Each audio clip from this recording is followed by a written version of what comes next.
Nous parlerons. Nous l'avons déjà fait et nous le referons. Je pense que nous ferons peut-être quelque chose d'important. Nous voulons mettre fin à cette guerre. Cette guerre n'aurait jamais commencé si j'avais été président. Cette guerre qui est horrible. Des millions de jeunes gens sont tués, principalement sur les lignes de front, surtout des soldats, mais les villes aussi ont été en grande partie détruites. Alors, nous, Sylvie Bermann, nous l'avons déjà fait, nous le referons. Les négociations, vous dites, ont déjà débuté. Mais pourquoi est-ce si long? Est-ce que c'est parce que, vous qui êtes diplomate, c'est évidemment difficile à organiser? C'est toujours très difficile. Comment ça se passe, ces préparations? Il y a des contacts, c'est pour ça aussi qu'il y a un représentant spécial, il y a des contacts avec les Ukrainiens, il y a des contacts avec les Russes, et en général, les Américains disent « What is your bottom line ?» c'est-à-dire quelles sont vos lignes rouges, et c'est à partir de cela qu'on peut établir des compromis. Mais la diplomatie, c'est l'art du possible. Oui. On ne peut pas obtenir simplement ce qu'on souhaite et l'idéal. Donc, c'est par petites touches qu'on y arrive. Moi, j'ai participé à des négociations sur le Cambodge qui ont abouti. Au début, c'était extrêmement difficile parce que chacun avait des lignes rouges absolues. Donc, c'est comme ça qu'ils vont procéder. Et au moment où on approchera peut-être de quelque chose, il y a déjà des lignes. Les Ukrainiens ont fait fuiter le plan de Trump avec ce qui peut être acceptable et ce qui ne l'est pas. Et c'est quand on approchera de ça, effectivement, qu'un deal, pour reprendre les propos de Donald Trump, pourra être annoncé. Général, on se parle de négociations, États-Unis, Poutine, à aucun moment on ne parle d'Ukraine. Est-ce que l'Ukraine est au moins tenue au courant s'il y a des négociations ou des pré-négociations? Comment on l'informe? On espère, mais moi je n'ai pas ce renseignement-là en tous les cas, véritablement. Et puis, il y a quand même un autre grand absent, c'est l'UE. L'Union européenne. L'Union européenne, on n'en parle pas. On est bon, nous, pour aller mettre des soldats en place, éventuellement, pour payer. On n'est pas encore tous d'accord là-dessus. Alors, tout à l'heure, on parlait de reconstruction. La reconstruction proprement dite, quand il faudra engager des entreprises, les Américains seront bien présents. Et puis on nous dira, vous les Européens, vous n'avez rien fait, etc. Donc c'est nous, les Américains, qui reconstruirons l'affaire. Le problème, c'est qu'avec Donald Trump, on a l'impression que c'est dit, c'est fait. Voilà. Donc je l'ai dit, donc ils vont faire. On va négocier. Et puis la grande inconnue, c'est quand même Vladimir Poutine. Il a déjà refusé un plan de geler l'entrée de l'Ukraine dans l'OTAN pendant 30 ans, je crois, c'est bien ça, etc. Et donc, on n'est pas certain que les buts de guerre de Poutine soient de s'arrêter là, aujourd'hui. On a quand même une très très grosse inconnue. Quelle est la volonté réelle de Poutine à arriver à une solution négociée aujourd'hui? Bon, mais justement, Gallagher-Fenwick, concernant cette éventuelle conversation téléphonique parce qu'avant une rencontre physique, il y a peut-être une conversation téléphonique entre Donald Trump et Vladimir Poutine. On ne sait pas si elle a eu lieu, si l'un a appelé l'autre. On a l'impression que la langue de Trump a fourche à chaque fois qu'on lui en parle. Mais est-ce que... pourquoi cette gêne? C'est très intéressant, c'est une très bonne question. Et effectivement, tout le monde a noté que du côté de Washington DC, ça commence à patiner du côté de l'organisation de ce coup de téléphone dont Donald Trump a beaucoup parlé et dont il parle moins, dans une certaine mesure. Parce que je pense qu'il prend conscience du delta très important, et ça n'est pas nouveau, qui sépare les propos d'estrade de la réalité des cartes et de la réalité matérielle sur le terrain.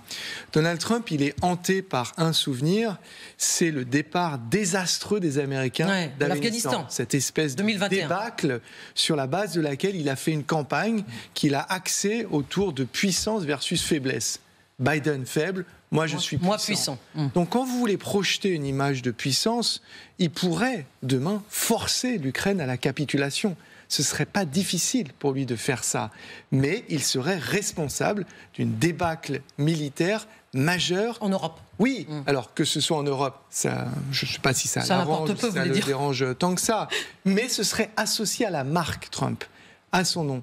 Et ça, il n'en veut pas. Et donc, il a face à lui un Vladimir Poutine qui pèse ses 17 millions de kilomètres carrés, et surtout ses 6000 têtes nucléaires, et qui est quand même un client compliqué. Donc il est face à cette équation qui se densifie au fil du temps.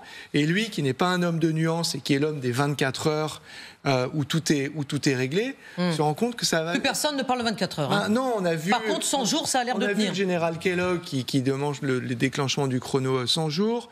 Donc les 24 heures sont devenues des semaines, qui deviennent des mois. Donc effectivement, c'est un processus qui est très très très compliqué, d'autant qu'il n'y a absolument aucune certitude sur la volonté même de Vladimir Poutine de négocier. Moi, je pense que Vladimir Poutine, il veut discuter, mais pas négocier. Lui, il a tout intérêt à discuter. Qu'est-ce que vous voulez dire? Eh bien, être vu face à Donald Trump, faire traîner l'affaire pendant que son armée continue de progresser, même si ça se fait à un rythme microscopique, et de compliquer la chose jusqu'à ce qu'on assiste à un épuisement de la tension et des volontés à la fois du côté des Américains et des Ukrainiens, et que eh bien, finalement il puisse continuer son affaire. Et ça complique largement la donne. Oui. Aurélien Duchesne, sur ce cas précis des 100 jours, est-ce que vraiment aujourd'hui on sort ça comme un argument magique parce que ça fait bien de dire qu'en 100 jours l'histoire sera réglée, ou est-ce que vraiment on se donne du temps parce qu'on n'a absolument aucune idée d'où on va? 100 jours qui sont devenus 6 mois d'ailleurs à un moment dans la bouche de 3 de... Oui, on a entendu 6 mois. C'est vrai. 6 mois. Donc puis on est revenu à 100 jours. Oui.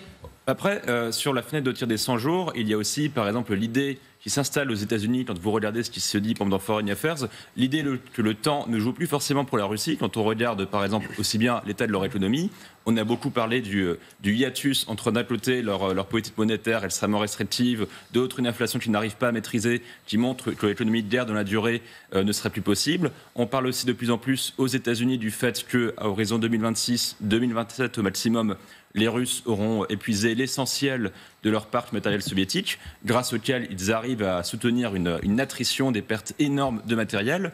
Et puis enfin, il y a tout le débat aussi sur les limites que commencerait à rencontrer la Russie dans son recrutement d'hommes. Donc il y a l'idée qui s'installe aux États-Unis qu'au-delà de 6, 7, 8 mois, le temps ne jouerait plus pour la Russie et que là, la fenêtre de tir interviendrait pour une pression maximale et que c'est là où Poutine serait obligé de céder. Alors évidemment, on ne peut pas savoir ce qu'il y a dans la tête de Poutine. Je rappelle que beaucoup de Russes disaient que c'était une boîte noire, donc on ne sait ce qu'il pense que lorsqu'il est passé à l'acte. Cela étant, c'est vrai qu'il peut avoir intérêt à négocier à un moment donné. Là, il a besoin d'encore un peu de temps pour continuer à gagner du terrain dans le Donbass et récupérer le plus possible de la région de Koursk. Mais effectivement, à terme, je pense qu'il a besoin d'une porte de sortie. Parce que s'il refuse, je pense que Trump sera absolument furieux et qu'effectivement, il peut aider davantage l'Ukraine, mettre Poutine en difficulté.